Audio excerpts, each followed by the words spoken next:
The most important training regimens to come out of Chapter 305 are pretty cut and dry. Bados, Bachitas, Rins, and Rayos, but more or less Rayos out of all of them. So in terms of Bado, this one actually makes sense. Football in general involves a lot of the same things that soccer has. Explosiveness and power, decision-making under pressure, aggression and mental dominance, field awareness and spatial intelligence, and contact conditioning and mental toughness. The football culture in general is rooted in Bado's alpha mindset. The sport values individual dominance in a team setting, which reinforces the core personalities that Bado has. Now, depending on the position they have him play, that could really drastically change everything. He could do defensive drills, which ego would be key there. He could do wide receiver concept routes, which then would help with field awareness and spatial intelligence. Or he could do RPO and quarterback reads to help with decision making. Or he could use linebacker and running back skills to utilize explosiveness. There are a lot of options, but in the long run, it really helps his ego. As for Bachata, kids are completely unpredictable, and that's kind of his play style and what he wants to do. Basically, he'd be reconnecting with pure creativity. I wouldn't say he's limiting himself by teaching these children, but instead learning more things from them so he can understand it and utilize it later on. He can sharpen his creativity through teaching. It enhances his creativity and his unexpected use of his skills. Also helps with the emotional grounding and joy, something he didn't have when he was a child. Having somebody to play with, which has been the whole thing throughout Blue Lock. And being able to read unpredictable movement.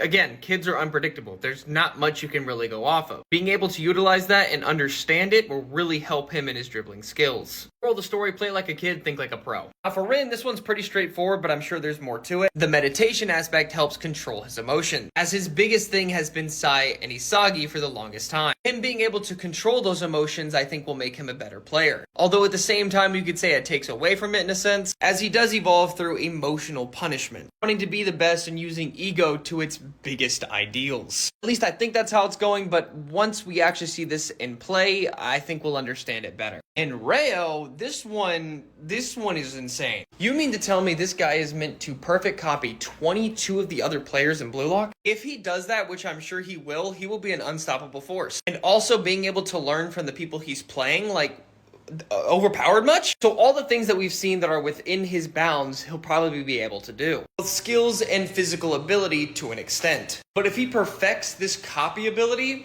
he's going to be top 3. I'm sure of it. Basically doing the exact same thing Isagi's doing, just in a different way. And at the end of the day, it involves one striker being able to work with all 23 in order for Blue Lock to evolve further. So whoever that may be, Isagi, that is how they will win the U20 World Cup. Basically evolving in the biggest stage known to soccer.